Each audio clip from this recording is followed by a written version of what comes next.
ఓం శ్రీ దుర్గాయ నమః. Hi friends, ఎలా ఉన్నారు ఫ్రెండ్స్? చాలా మందికి తీరని కోరికలు చాలా ఉంటాయి. మరి అవి తీరాలంటే 7 శనివారాలు ఇలా చేయండి. తప్పకుండా మీకు తీరని కోరికలు ఏమన్నా ఉంటే తప్పకుండా తీరుతాయి. అదేంటి వీడియోలో తెలుసుకుందాం ఫ్రెండ్స్. మీరు కానీ ఫస్ట్ టైం నా ఛానల్ విజిట్ చేస్తే వీడియోని లైక్ చేయండి, షేర్ చేయండి, తప్పకుండా నా ఛానల్ని సబ్స్క్రైబ్ చేయండి.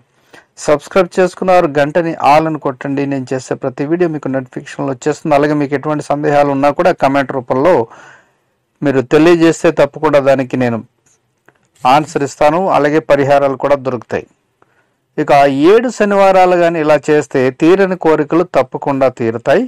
మనకు శనివారం అనగానే ఆపదల మొక్కులవాడు వెంకటేశ్వర స్వామి గుర్తుకు వస్తారు. ఆయనను వేడుకుంటే శని వలన కలిగే బాధలన్నీ తొలగిపోతాయి. అందువల్ల నిత్యం వెంకటేశ్వర స్వామిని పూజిస్తే శని బాధలు దోషాలు ఏమీ ఉండవు. ముఖ్యంగా వెంకటేశ్వర స్వామికి శనివారం అంటే చాలా ప్రీతి.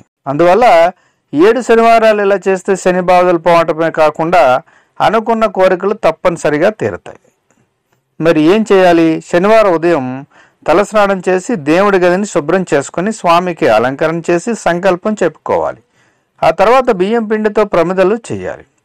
బియ్యం పిండిలో పాలు, బెల్లం ముక్క, అరటిపండు వేసి చపాతీ పిండిలా కలిపి ప్రమిద చేయాలి. ఈ ప్రమిదలో 7 ఒత్తులను వేసి వెంకటేశ్వర స్వామి ముందు వెలిగించాలి. శనివారం సూర్యోదయం ముందు నిద్రలేచి తులసి కోట ముందు నువ్వుల నూనెతో లేదా నేతితో దీపాన్ని వెలిగిస్తే అష్టైశ్వర్యాలు పొందడమే కాకుండా లక్ష్మీదేవి ఇంటిలో ఎప్పుడూ కొలువై ఉంటుంది.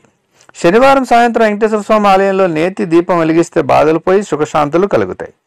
ఈ విధంగా క్రమం తప్పకుండా 7 శనివారాలు చేస్తే దోషాలన్నీ పోయి అనుకున్న పనులు త్వరగా జరుగుతాయి. కాబట్టి 7 శనివారాలు ఈ విధంగా ఆచరించి స్వామివారి కృపను పొందండి. Thank you for watching.